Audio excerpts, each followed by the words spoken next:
Papatuhin pa ako, pambira. Yan, boss, pasok po. Ayun, ay. Uy, Anong ginagawa mo? Magbi-business. Magbibusiness ka ba? Pasok ko. Ay, boss, sorry. pambira ka naman, boss. Business mo din yan, oh. Oo, magdi-dealership pala to. Kukuha pala siya ng mga package. Inano mo sa ulo, ginano mo. Sorry. Pambira ka. Ano ba yan? Ano ba akong tao na to? Ano ka mga klase, boss? Sige, boss. Inano mo, Boss, kawawa. upo ka muna dun, boss. Tumitingin din kasi ako sa panlabasan nyo din eh. Pambira ka naman, boss.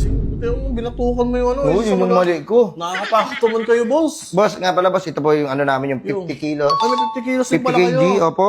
Sakto sa Ay, di, restaurant siguro- to ta. Kasi may business ako restaurant. Ah, may restaurant din ho Oo, kayo. meron. Sakto to. Oh, hindi, mamaya boss, papakita ko sa'yo doon. Marami doon gas. Ah, Tara boss, marami usap ako. muna tayo dito. Sige, boss. Para sa inquiry mo. Sige, ako bahala sa'yo, boss. Dami rin mga Sige, boss. dito. Umupo kayo dyan. Okay, bossing. Thank you. Ano ba kailangan natin pag-usapan? Ano bang meron? Boss. Ah, sige. Let me think about something business. Sige, ano ba gusto mo? Ang bossing ha. Ha? Boss, grabe naman kayo. Nakataas pa yung paa nyo. Ang boss nyo naman kausap. Mga pala. Boss, grabe naman. Sorry, boss. Grabe Sorry, boss. naman kayo sa akin, boss. Businessman ako, boss. Businessman ka ba? Ganyan kayo makipag-uusap sa akin. Ang boss nyo naman. Alam kang hindi kayo nakapagtapos eh. Ano ba to? Magbago na ako. Magbago na ako pero parang hindi ako naniniwala sa inyo.